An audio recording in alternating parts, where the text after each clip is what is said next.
I disagree. I think the following is safer and less biased than what someone else may have decided for you. Check it out. Part 1. Sitting meditation. Simply think about your breath. When you notice that your mind has wandered, do not judge, simply move your thoughts back to your breath. Get off track again? Frustrated? Do not worry. Do not tell yourself not to worry. Simply bring your thoughts back to your breath. Is the goal to remove all thoughts? Not necessarily. Realize that, thoughts arising, is something that the brain does, needs to do, and is okay. Maybe after meditation, ponder, where do these thoughts arise from? Are these thoughts, me? Are these emotions, me? Are they controlling, me? Can I stop certain thoughts, actions, reactions if they are not helpful? Part 2. Walking meditation. Find some place to walk slowly. Focus only on the minute details of your leg and your foot. Foot picking up. Foot moving forward. Heel touching ground. Middle of foot touching ground. Toes touching ground. Repeat. Other thoughts coming into mind? You know what to do. Part 3. Eat a raisin. Or peanut, or whatever. Focus on every aspect of chewing, salivation, more chewing. Focus on the taste. What is your tongue doing? Swallow. Taste the aftertaste and after effects. Wait a bit. Repeat. Other thoughts, do it. Part 4. Brush your teeth. Meditate on every minute aspect of proper tooth brushing. Dash dash dash dash dash dash dash dash. I can't believe how many people advise to meditate about nothing. That may be too hard for a beginner. This does not have to be hard. Meditating on the types of examples above is a good start because these are semi-involuntary actions. You don't really need to think to breath, so thinking about breathing has a low burden on the conscious brain. Same thing with walking or eating a grape or even brushing your teeth. I'm not experienced enough to judge other types of meditation, but focusing on a thought or word or sound doesn't really do it for me, but I see no harm in trying them. Learning to be present in what you are doing now is kind of a trick to get you used to being more in the present moment. It's like a type of muscle memory training for your brain. It's like yoga for your brain because maybe that's what yoga is.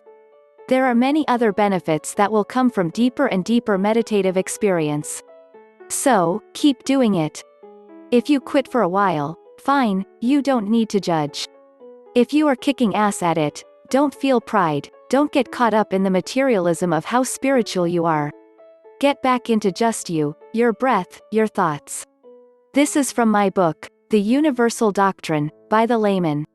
I do not want to profit from this. I want to share it. I'm just an ordinary person that had an extraordinary experience. All methods use the same principle: silence the thoughts self, witness the true nature of being. I hope you read it. Why meditation?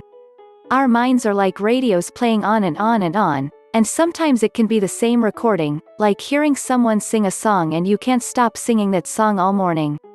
The mind can drive you crazy. The expression states, there is no such thing as sanity, only different levels of insanity. The ego seeks to be constantly entertained. Sometimes the entertainment will not be healthy. Sometimes the mind races. It can seem like a bully as well. We cannot get into a vehicle without turning on the radio. We cannot be with someone without constantly covering up the silence with conversation. I'm sure we all want to just shut it off at times. As human beings, we need peace and quiet. The mind is a powerful biocomputer. Once it has been programmed, reprogramming or deprogramming is quite an endeavor, but not impossible. The mind has become the master in most of us. The thoughts become a jail. There comes a time in the aspirant's life when she becomes fed up with the onslaught of thoughts in their bullying mind. The more we practice watching the thoughts, the more we are capable of witnessing them rather than becoming subject to them. It is the very essence of our being that desires peace. This peace is not just a relaxing experience like a vacation. This inner peace results in a total and complete transformation of consciousness.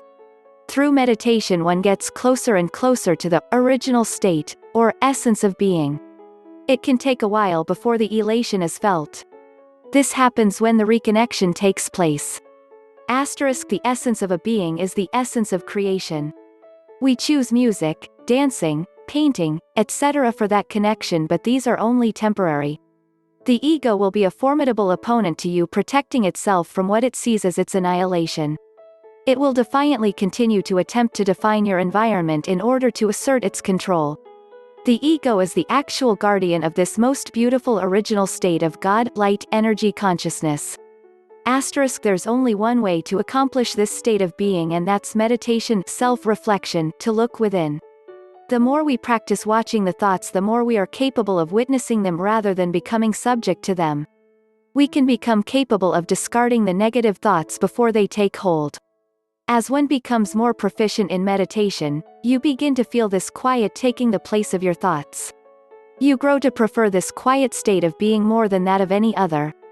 It is possible to go into a state deeper than sleep using meditation, since in sleep the mind does not stop expending energy in its dream state. The secret to this practice is to make a study of yourself. You must become totally objective to yourself.